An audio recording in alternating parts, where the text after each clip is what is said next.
with this Fox News alert, and the nation's 45th president back in court today, day 3 of jury selection. The judge is hoping to begin opening statements by Monday. That is the plan. We'll see. They have a lot of potential jurors to still get through to seat that jury. I'm Harris Faulkner. You are in the Faulkner Focus. This morning, one of 7 jurors sworn in Tuesday was excused.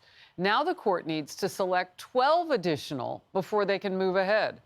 A former federal prosecutor with this big picture take. He's sitting before Judge Merchant. He's sitting in a district that is inherently unfair towards him, given the disparity of the red versus the blue here. But the facts are on his side. And so I think that if his defense team is playing that underdog story, connecting with the jury, helping them see that it is unfair from the beginning and that the facts aren't there. Well, we know the far liberal district attorney of Manhattan, Alvin Bragg, has filed to cross-examine Trump if he chooses to testify. Bragg wants to focus on Trump's previous civil lawsuits to try to damage his credibility. Senior correspondent Eric Shawn is at the New York State Supreme Court in New York City. Eric. Yeah, good morning, Harris. As you said, a second juror had second thoughts, and now that juror is out. This as District Attorney Alvin Bragg wants to pile more contempt of court examples against the former president for her social media posts. Let's start with that news of the juror this morning. She is a woman who was an oncology nurse, and she went home Tuesday after being seated on the jury. And because of the details of her life that were revealed in the newspapers and the media, her friends and family pretty much figured out that she was put on the jury and started asking her about it, and she became concerned. She told the judge this morning that she has concerns now about being fair and balanced and is bothered that these revelations have been made public about her identity, so she was excused. There were also concerns about another juror, that he may not have revealed an arrest from the 1990s for tearing down political posters. Prosecutors say those political posters lean to the right. That juror will be questioned to see if that is true. Meanwhile, Bragg's office is demanding that Trump be cited for contempt of court for 7 more social media posts that he made that were critical of the trial. That's in addition to the 3 posts that he's already done that attacked Stormy Daniels and Michael Cohen.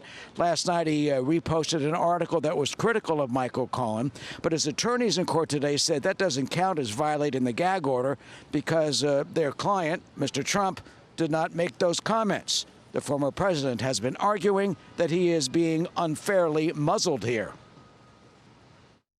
There shouldn't be a gag order. Let me just tell you.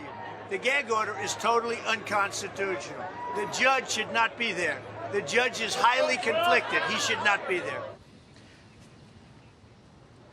So meanwhile, this morning, the second batch of 96 potential jurors were brought into the courtroom, and as is the procedure, Judge Merchant asks if anybody cannot be fair and impartial concerning Mr. Trump, and they have a raising of hands, and this morning, 48 people out of 96, just over half basically, raised their hands and said they could not be fair and impartial or could not serve, and they were dismissed. They are now questioning the individual jurors randomly who have remained. We'll see how that goes and if indeed they can get the panel seated by next Monday. But it seems, Harris, with some questions about 2 of the jurors already, it may be a little more slow going. Back to you. All right. I just want to make sure I get the facts straight. So you said that this person said that they felt like they couldn't do this anymore. Was that out of this impartiality? That was out of whether or not that they could be impartial?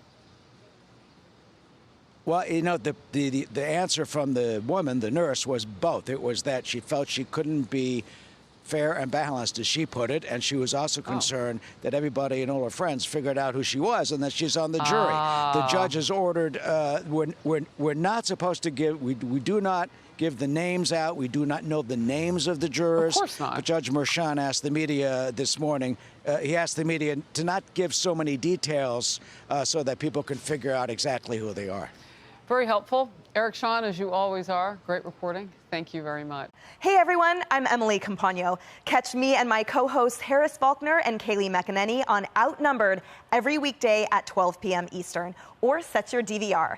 Also, don't forget to subscribe to the Fox News YouTube page for daily highlights.